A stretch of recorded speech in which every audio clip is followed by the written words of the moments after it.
Hey there, it's Tim Holtz, and I'm excited to introduce you to the Chapter 2 release coming your way and kind of give you a little insight as to the design inspiration for this release. There's a lot of cool stuff coming your way, from thin dies to even some great new steel rule dies and a few 3D texture fades. So let me take you through. I'm just going to start with the thin dies, and we'll go through and talk about each of the releases. This one's really great. This is adorned, and you can see here that there are 3 different flourishes. Very, very detailed. Really nice for a thin die. I think this is going to be great for invitations or just background textural pieces, because you can see here that because it's a thin die, we have a lot of great little details and swirls in this die. Now, speaking of detail, I wanted to take our alphanumeric to a whole new level. So this one is called Labeled, and you can see here that it is inspired by a vintage label maker. This is a very, very small alphanumeric die, which means there's 140 pieces in here containing letters, numbers, some punctuation. So you can spell out multiple words. You can use the positive or the negative. Here I use the positive, just using the Sizzix adhesive sheets on the white cardstock, and then stuck those to a strip of black cardstock. I think this is going to be really fun for card makers and even mixed media artists. I love this font. Then, of course, this die. Now, when we start talking about detail, I really want to push the envelope every single time I release new dies with Sizzix. And this one is called Crocheted. And you can see here that there's actually 4 different crochet patterns or designs, large and small, of 2 different designs. But what makes this even more unique beyond just the incredible detail, I mean, look at that. Guys, that is a thin die. But what makes this even more special, and I'll bring in the dies here, is that the outer edge, these 2 ends of all of these dies, there is no cutting blade on either end, which means if you wanted to, you could go ahead and take a longer strip of paper, say a 12-inch strip, and you can cut this one time. Then you can take the die and put this right on that edge and cut it again and actually continue a repeat of that crocheted edge. So there is no cutting edge, and that's why these tabs are kind of here, just to show you that you can, it leaves that much paper, allowing you to either line up that die to make a second cut, or you can just trim that off, which is really cool. And I think this is going to be nice because if your customers are scrapbookers and maybe they are looking for a longer border they don't have to piece together, or anyone that's doing some DIY projects that are looking for trim to maybe wrap around a candle holder or something, I think this set of crochet die is really going to be cool. A lot of fun to work with. Now, this, of course, was inspired by an earlier release that I did. I've done a globe, and I think the globe is such a beautiful die because of its detail. It makes it so awesome. But I wanted to do something that was a little bit more global, if you will, worldwide. So this is called Destination, and you can see we've taken the entire world map on this one, kind of elongated it, gave it a flat top and bottom. But same thing, we have those detailed lines, and of course, all of the land. So for this one, I just cut it twice, cut it once in the blue and once in the brown, and then just layered the land pieces. But I think this one is going to do equally, if not more popular than the globe one, simply because we have the entire world on here. Really, really cool. Even down to like little islands, Hawaii and everything. Just very, very cool die. Now, as we get into releases for Chapter 2, we wanted to continue that whole geo theme where we did the geo springtime. This is geo insects, and you can see here we've got 4 really great insects on here. And what I like about this, you can see everything from the moth to the beetle. There's that little bumblebee, and of course, a very cool dragonfly. And what I like about these dies is not only the detail cuts that it gives, but the fact that I can layer some color underneath this. So I think these are really going to be popular. Now, of course, when we get into detail, I'm going to bring this die in.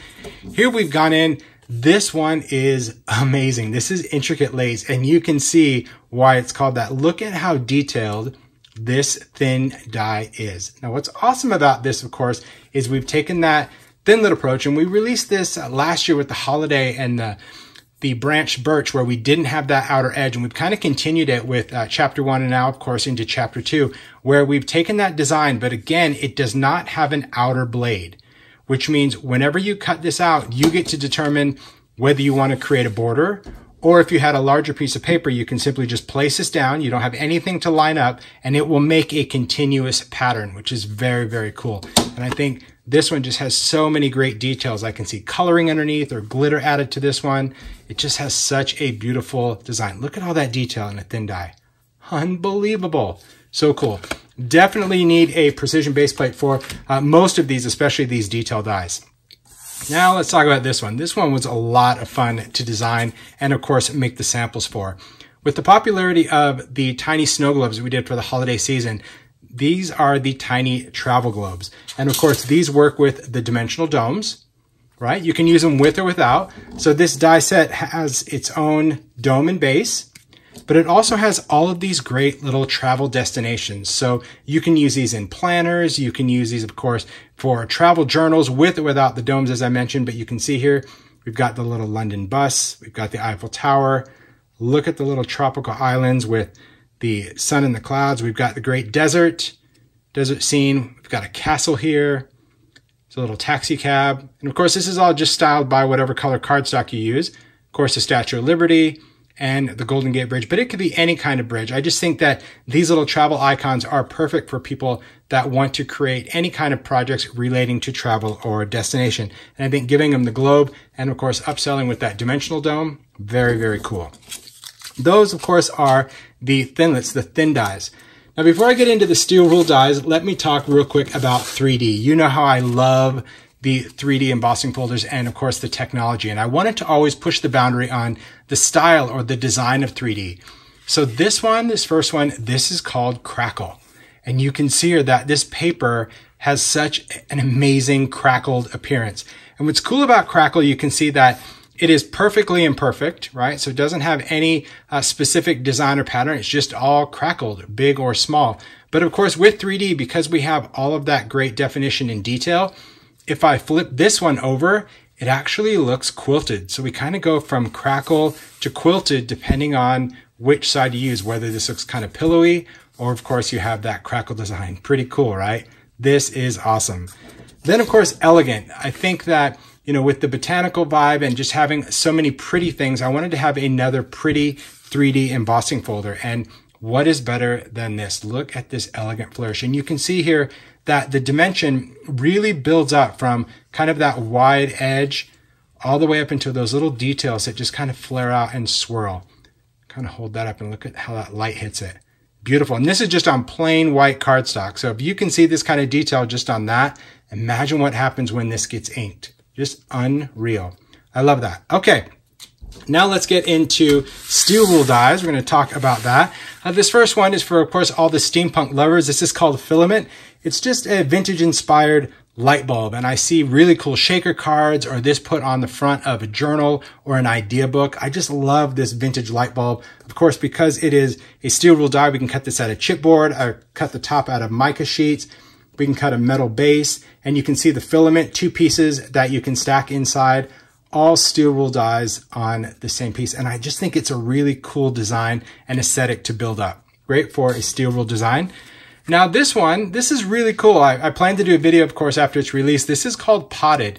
What's nice about this is sometimes the most basic shape can give you the most amazing results. And this one, of course, because it's a steel wool die, has a lot of different opportunities. We've got this base shape, this pot, that's going to be this one.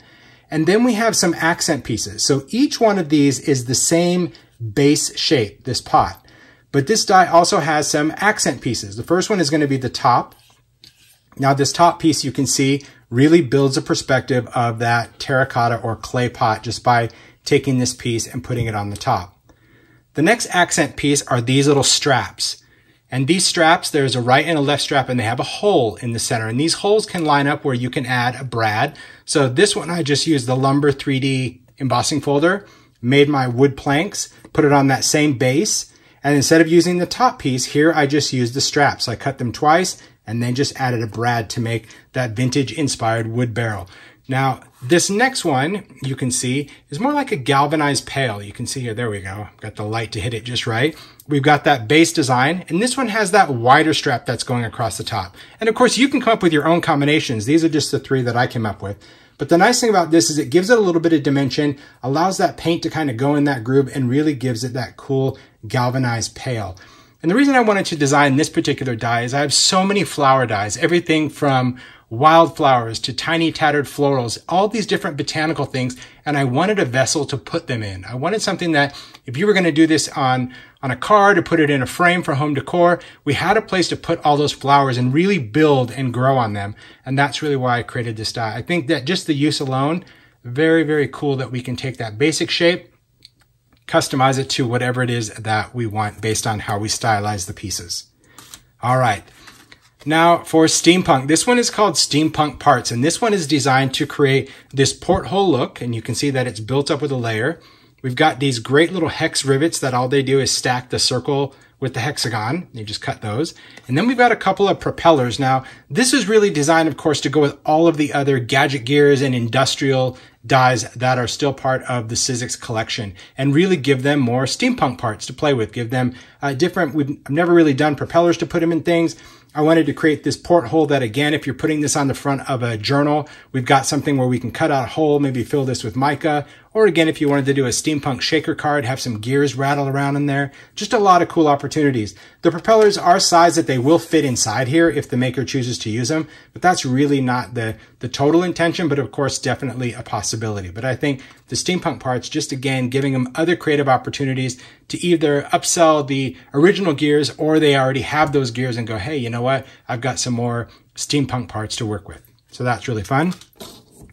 Then we have frames. You can never have too many frames, especially in our world of mini books and journals and people wanting to incorporate photos and paper dolls into their projects. Now, these little trinket frames, you can see it's a very, very detailed, thin frame. And of course, they could be horizontal or they can be vertical. But there is a little feature on these frames and why they're called trinket frames. Of course, they can be used as is. But the nice thing about this being a steel rule die is that when we cut this out, we're going to get 4 pieces, right? So we're going to have the inside and the outside of that. So in addition to having these frames, we also have these 2 inside pieces, which as you can see are fantastic labels, especially for a steel rule die. So that is a bonus. But these frames, although they can be used on a card or in a book or in a journal, if they have the idea-ology trinket tins, these guys, these trinket frames are sized for this tin. And how it works is that the frame itself just drops into the tin, kind of at an angle like that. They're going to put a little adhesive on the inside of this lip, and this frame slides forward and actually touches or rests on that inside rolled lip of the tin. So it just turns this into a little shadow box. Isn't that cool? And it is sized that it drops in, of course, but it actually stops when it hits the edge of that tin. So it gives them a little surface to glue. And I think this is really going to be a great little trinket frame to go with their trinket tin. And really with all of those little designs and ideas between these great steel rule dies, of course, the amazing look of our 3D texture fades, because, you know, we can never have too many of those, and all the detail of the thin dies, those are some of the really exciting things coming your way in Chapter 2 from Sizzix.